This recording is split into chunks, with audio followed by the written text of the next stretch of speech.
Ayun, so good evening guys. Ngayon po ay Thursday, April 24, 2025 at matablay pa rin yung galaw na market natin. Ayaw talagang umakyat ni Philippine Stock Exchange natin. So gumalaw na lahat sa crypto, sa Asian markets at saka sa US market.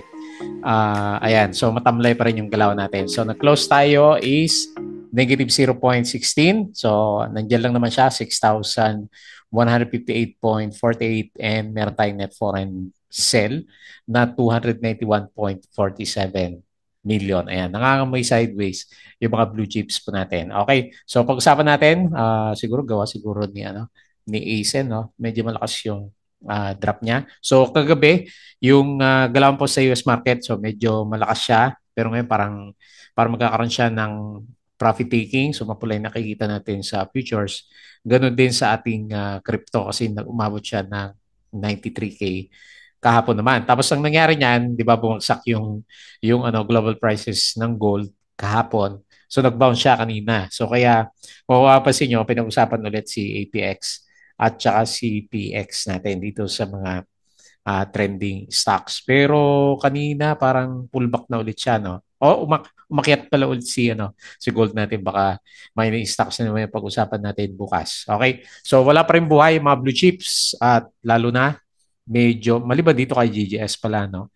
So umakyat siya kasama si URC. Pero to si ASEAN natin nag-drop siya ng negative 7.86%. So alam niyo na yung pinag-usapan natin sa kanya kahapon, yung stock rights offering natin is mababa kasi siya doon sa current price natin. So baka shake out muna itong si ASEAN natin. Pero pagdating sa fundamentals, okay naman siya, di ba? Yung annual earnings niya is kumita naman siya. Ayan, ayaw lang sa kanya ng mga traders natin. So meron siya net foreign buy. Ayan, net foreign buy siya ng 8.16 million. Ayan, so APX, buhay na buhay, pabalik ulit sa bandang taas. Oh. So up siya ulit nag-bounce 3.64%.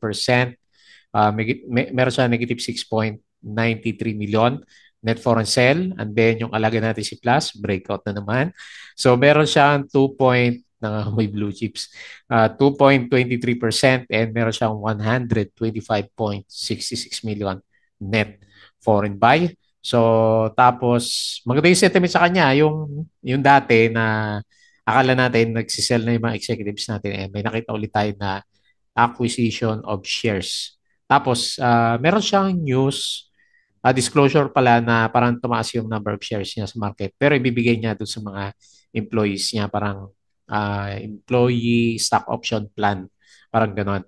So parregalo niya sa kanyang mga employees, pero maganda yung executives nakita natin, bumibili po siya. Okay, tapos si GGS, ewan ko ba't biglang nabuhay, pero meron siya letter E, no, na lumabas. Positive yung annual earnings ni GJS. So baka good sign na yan para sa reversal, di ba? Tapos si PX, ayan, so mining stocks, nag-up siya ng 4.67%. Meron siyang 8.71 million net foreign buy. And then si Wilcon, sinama din natin kasi nag-spike din siya ng 5.77%.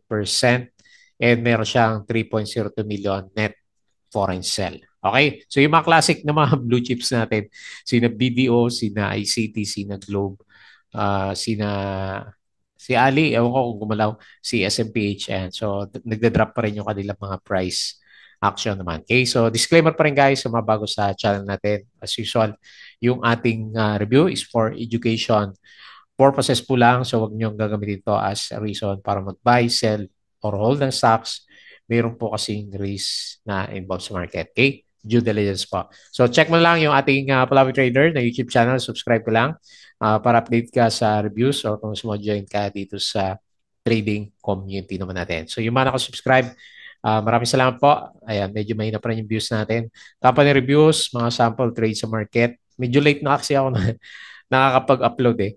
Ayan, so basic indicators, technical analysis, yung ating fundamentals, and then yung ating mga risk management sa market. Okay? So check mo lang yan. And then sa crypto, follow mo ako dito sa ating Palaboy Trader crypto ko to. So meme coins pa rin. Meme coins pa rin tayo. Medyo maganda rin yung galaw nila eh. So anyway, may update tayo dyan every week. So wait mo ulit yung update natin sa weekends Tapos sa Facebook account na Palabi Trader. Ayan. So, nagulat ako dito sa ano, kay co-founder natin ng Instagram. Ayan, may kaso-kaso na. Siguro na ano to, medyo nalugi sa trade. Ayan. So, hindi siya makapagbayad doon sa mga 11% daw eh, yung parang promise sa return. Ayan. So, anyway, tingnan natin kung ano yan. Pero matagal na rin pala. So, may nag-comment dito. Matagal na rin pala na wala siya sa ano, Instagrams. So, natitira na lang na founder yata si ano, JC Bisnar, di ba? So, ito, 2023 pa lang may natanggal na sa Instagram si ano, John Michael La Peña. Ayan. So, tingnan natin kung anong magiging ano niyan. Ano ba yung details? Ayan. Palapi Trader na Facebook page. So, check mo lang po yung mga posts. And then, Butiki Pick, yung mga articles natin. Check mo lang po dyan, yung mga nag-aaral. And then, sa Twitter, ano ba yung summary natin? Ayan, mas marami yung ano, yung Verde ngayon. Okay. Namayag pagbigla si ano, si URC at saka si GGS. So, siguro doon sa earnings to. So, nag-up si URC 5.45%. Tapos si GGS 4.94, ASEAN 3.49, and then CNPF 2.78. Ayan. So medyo maraming gumalaw. And nag-drop si ICT, negative 3.68. Breakdown na naman ba si ano, Bloomberry natin? Walang sawa sa pag-drop, negative 3.23%. Globe, negative 2.24%. Meralco, negative 2.1%. And SCC, negative 1.96%. Okay. So, yun yung mga summary niya. Meron pala dito si Philippine Stock Exchange. Ayan, so ito muna pala. Okay, net foreign sell tayo ng 291.87 million. Pangit pa rin, wala tayong foreigners. So services nag-drop, negative 1.47 and yun nga, nag-bounce si, ano, si mining stocks natin. Okay? Daming mining stocks na ano, nag-bounce. Meralco, Department of Energy withdraws clearance for MGen's two coal plants. Bakit kaya? PLDT Santa Rosa Data Center amid finalizing another project. Spot Gold plunges. Anong oras kaya to? Baka late na upload to. Kasi kanina nabasa ko umakyat siya eh. Baka kahapon to. 20 hours ago. Tanggalin ko na. Late pala yan. Late na yan. So bloopers. LPG 11.7. Earmarking 900 million capex. So nag-drop yung ano niya, income niya. 71%. Ayan, so be alert na lang dito kay ano LTG. Pero stable naman yung ano yung price niya ngayon, di ba? Intel to cut more than 20% of its workforce. Ayun na naman yung mga layoff natin. Ang dami niyan kasi 100,000 na ang employees niya worldwide. So 20% means 20,000 mahigit yung mali-layoff kay Intel. Ayun, wala namang Intel sa Pinas, di ba? Umalis na sila eh. So may mga ano yata kasi may mga kontrabando last time eh. So okay, wala tayong Intel. Sa Vietnam, alam ko malakas to si ano eh, si Intel. US futures fall, gold gains. Ayan. So ito yung bago. Umakit si gold natin. Okay? So flat lang tayo. Asian peers mostly mix. Ayan. Share buyback, Fruit, Ali, Robinsons, Costco, ICT, Cebu, and Robinson Land. SMPH 22.45 kanina. Hindi siya masyado umakyat eh. So 2 p.m. mas marami yung blue chips na umakyat. Share buyback pa rin si Ali. China signals, ito yung catalyst siguro kahapon. Openness to US trade talks but warns against continued threats. Kaya umakyat yung ano, kagabi. European Parliament in final stages of talks with China to remove sanctions. Okay. So, ang magiging magkasundo na yan, China at saka Europe pero US. Kasi si Donald Trump, di ba? So, pizza, 11% rise in net income. Kaya pala kahapon medyo nag-spike siya, no? Okay. Hopefully umakyat. PXP, net loss pa rin. Ayan, pero umakyat si PXP. 7-Eleven, the exclusive licensee of 7-Eleven Philippines has partnered with Enterprise. China Bank rises 22% in analyst model. Malakas pa rin, no? ASEAN prepares up to 30 billion stock rights offering. So, 2.3 kasi. Ayan, hinahabol ngayon ng price. ASEAN approved today the offer and issuance of primary common shares. Okay? So, ongoing na yan. TXP, net loss, up soon. So, its net income rise 4% to 481.5 million. Dami, no? Pwede nang para retirement. ASEN, minus 7.86. Okay, so yun yun. Stock price offering. US President Donald Trump played up prospect of fair deal on trade with China. Okay, so dahil doon lumakas yung dolyar. Okay, mataas ang palitan. Maganda yan sa OFW. GCash IPO deferred amid market volatility. IMI to provide warehousing and logistics services. Naging warehouse na lang si ano, si IMI Electronics to ah. Ayan, okay. So, tignan natin kung makatulong sa ano niya, bottom line. SM clarified private investment in Travers Group. Okay, tapos yung kahapon. Macro Asia, mababa yung earnings. Sino pa? ASEN to conduct 30 billion SRO PAL appoints British President. Update. Ano ba yan? Okay, so Philippines lang yung laglag. Okay? Okay, alert. JP Morgan upgraded its rating for Philippine stocks from neutral to overweight. Ano ba ibig sabihin pag overweight? Mahal? Ayan. So, ito yung kay, ano, kay John Michael Lapena. Ayan, check nyo lang po. Tapos yung closing kagabi, malakas siya. Ayan o. So, ewan ko lang ngayon kasi yung futures na nakikita natin is mapula. Ayan. Okay? So, guys, yung ating Patreon channel, yung mga gusto ng guide sa trading sa market, sali lang po kayo dito. So, double check mo na lang yung ating Patreon channel naman. Okay? So, tignan natin yung ating galawan. So, sideways pa rin ha. Wala tayo masyadong asahan sa mga blue chips natin na nandito tayo sa mga ano eh. Puro mining yung gumagalaw, di ba?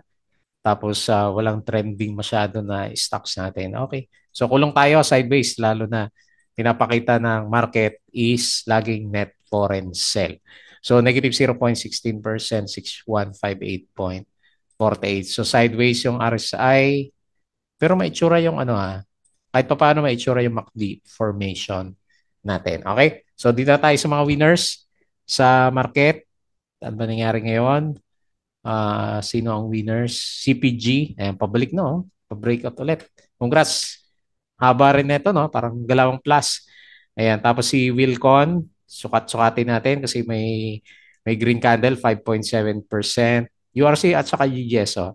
Si URC, so 5%, no? Pero negative 2%, oh. Pero nag-breakout siya, oh. So good sign, reversal. And breakout si, ano, ayun, oh, 6%. So may kita na kahit paano si GGS. Ayan, hopefully, ma-break na natin yung ano, MA 100 pizza. So, ayan, umakyat siya. Oh, dahil first time yata naging profitable eh. PX, 4%, FCG, 4%. STI, buhay na ulit oh. 3.91. Si Max, hindi na gumagalaw, no? PXP, 3.8%. Tapos si may volume Robinson's Retail. Ayan, breakout siya, no? Ito, laging maganda yung earnings nito. So, good sign para kay ano, RRHI. CNPF, ayan, pabalik na rin. 2.78%. Tama yung double bottom niya last time, no? Robinson Land, ayan, first time natin nakita. 2.63%. Okay din naman yung earnings niya, 14. Okay, so yun yun. Tapos si plus natin is, ayan, kahit 2% pero pa-breakout ulit yung price action natin. So, losers, XG, walang volume si XG. Si Top, saglit. Ano nangyari kay Top natin? Okay, nakabalik na. Hopefully, naka-take profits ka. Lumagapak na. Merrimart, minus 6%. Kinakain din niya yung breakout niya. Tapos, Mrs. G, minus 5%. And ABA, minus 3.7. Bloom, minus 3.2. And si SCP, minus 2.21%. Okay, tingnan natin kung ano matuloy yung breakout ni ano, SCP later on. Okay? So, yun po yung mga galaw natin for today's trading. Silip tayo dito sa ano sa US market. Okay. So, based dito sa futures, medyo mapula yung US natin. So, S&P is negative 0.42. Dow Futures, negative 0.54. And then Nasdaq is negative 0.51%. Ayan. So, pero kagabi malakas. Ayan. Okay? So, European stocks, pullback muna sila. And malakas pa rin sa ano, Asian markets, no? Mix, pero mas marami yung ano, yung mga umakyat. Mas marami yung umakyat. Okay. So based dito sa crypto naman, pullback tayo ng konti kasi yung taas niyan eh. Bitcoin, 92K. So drop ng 1%. Ethereum, 1.7. 2.15. Si XRP, BNB 596. Si Dodge, drop siya. Minus 4%. Sana si Shiba, minus 4% siya. Okay. Profit taking muna. So lakas kasi ng sipa nila kapon. Balik tayo dito sa trending stocks. Pag-usapan natin yung ating mga movers for today. Okay, so unahin ko na si ASEN dahil mag-alas 7 na. May laban si Alex Yala. So manood tayo ng tennis match sa Madrid. Mamayang 8 p.m. yung yung laban niya. So binabantayan natin. So, di ba? Champion kasi sa tennis. Bata pa pero champion na. Okay. So ASEN. Okay, nagbago siya. Mali pala, pasensya na. Mali pala yung note ko dun sa nag-bounce pala siya. Hindi updated kasi si ASEN natin. Okay, so anyway, good sign. Mali pala yung sabi ko kanina na negative 7.86%. Ayan, nag-update na siya. Baka mali yung mga ko dito yung mga nakalagay dito nung nag-check ako, hindi pa siya nag-update. So 3.49%. Ayan, good vibes pala si ASEN natin. So 2.67. Lumalaban siya doon sa stock rights offering natin sa kanya. Okay, so good. Mali pala yung natin. Napa kabata tayo doon sa mga merong ASEN natin. Okay, so lagyan natin 2.3, no? Lalagay ko muna sa 2.3 kasi ito naman yung pinaka bottom niya. Ibig sabihin, shake out lang yung kahapon, no? So kasi 15.78 million siya, oh. So taliwas, kahapon meron din siya 8 million na net foreign buy. Okay, so marami siyang support na gustong paakyatin yung price action. So temporary siguro sa pagdating ng stocks rights offering natin 2.3 ang target natin. Pero sa ngayon sa technical niya is 2.48. Ayan. So pero highly doubtful kung makaka-breakout tayo dito sa sa 2.81. Ayan. Patayin niyo lang po kung meron kayong hawak. Ayan. Minsan tingin na lang tayo sa sa sarili nating broker sa trading account natin kasi mukhang nagkakagulo dito sa Instagrams, di ba? So, hopefully maayos nila yan. Bakit kaya ayaw pa rin ng nila? Sarap pa naman gamitin ng Instagrams. Puro trading view tuloy yung ginagamit natin. Okay, so good. Hopefully mag-bounce pa. Okay, so kung ang maganda dito, syempre, kapag hindi siya pumasok dito sa 2.3, syempre yun yung pinaka-ideal natin para ma-tempt na bumili yung mga traders natin. Kasi panalo na siya kapag bumili siya. Halimbawa, nag-close tayo is 2.67, di ba? Bago yung stock price offering. So panalo yung mga traders natin sa kanya. Ayan. So parang yung nangyari kay dito, piso dati, di ba? Tapos biglang umakyat siya. Saglit. Alam ko bumabagsak si dito pero yung price niya ngayon, ayan piso siya dati, di ba, sa stocks right offering niya. So panalo pa rin sila ng 40% si yung summit, di ba, si sa Singapore. Okay? So yun na lang muna yung ating observation sa kanya. So mapipressure muna siguro si ASEN for the short time. Okay. Next, EPX. So nabuhay tayo dahil dun sa gold prices. Umakyat ulit. Ayos to pag nag-breakout ulit sa 7.18. Ayan. So para naging support niya yung malapit sa no, MA9. So MA9 yung pinaka niya. Lakas pa rin. But yung yung hawak kong mining stocks hindi masyadong gumagalaw. Ayan. So okay, so maganda pa rin yung pinakita niya, nag-bounce siya, bullish engulfing candle. So dahil diyan, bumalik tayo dito sa overbought condition. So super bullish si APX natin. And ayan, uptrend ulit yung nakita natin dito sa MACD formation naman siya sa kanya. Ayan. So 3.64% up, minus 6.93 million. So nag-close ng 6.84. Next, plus. Okay, so blue chips. Blue chips na mga ka-plus. Atayin natin mag-blue chips si Plus. So ngayon, hindi pa pala siya literal na nag-breakout dito sa horizontal resistance na 39.4 o 35. Pero may breakout siya dito. Kumbaga mayroon siyang higher low formation. Ayan. So hopefully, ayan oh. Hopefully dumiretso tayo sa breakout. Tingnan natin. Candidate na to sa ano sa kung usapang blue chips lang ha. Kasi market cap usually yung ano isa sa mga criteria. Tapos uptrend siya, di ba? Yun yung matitignan ng mga nag-evaluate sa kanya. So 2.23% up and ayun oh, tulak 125.66 million net foreign buy. Paano tayo bibenta niyan? Binubomba ng foreigners. Hopefully walang masyadong negative news. And then yung sabi ko sa inyo kanina nga, yung hindi ko na nabuksan pero pwede nyo double check.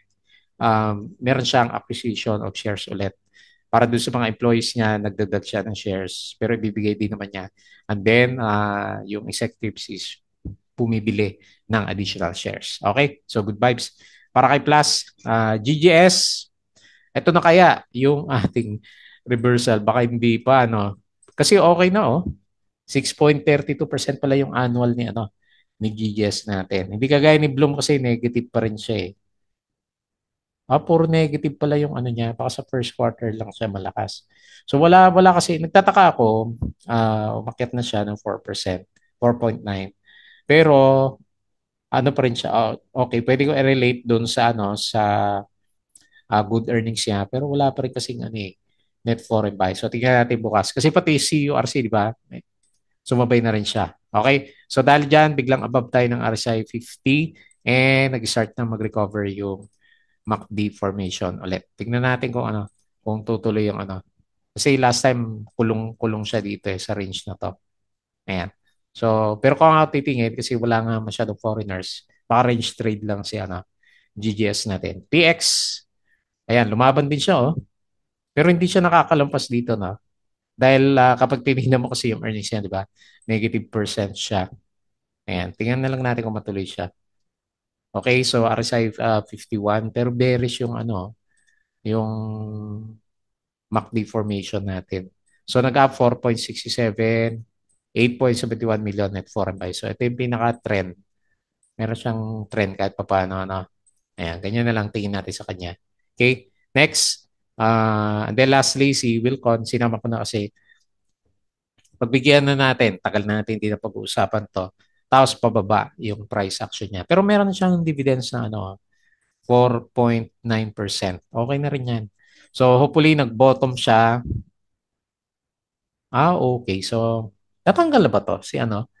Nawawala na ako sa blue chips natin. Kasi yung baba na ng market cap niya, no? Ayun, no? 24.8 billion. Ayan, kumpara kay plus natin, di ba?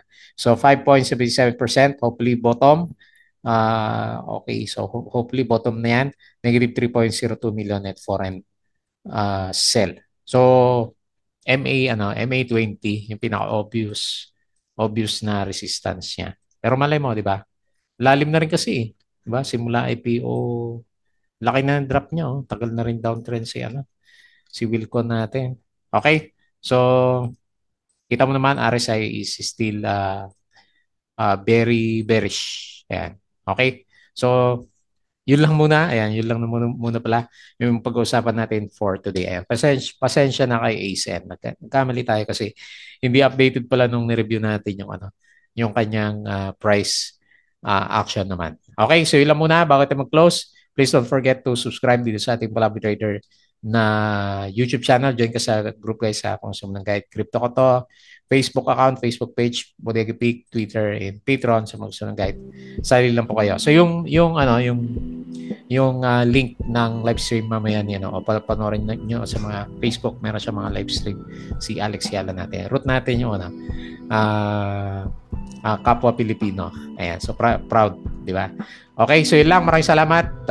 Kita ulit tayo mamaya doon sa live stream. Okay, so yun lang. Maraming salamat.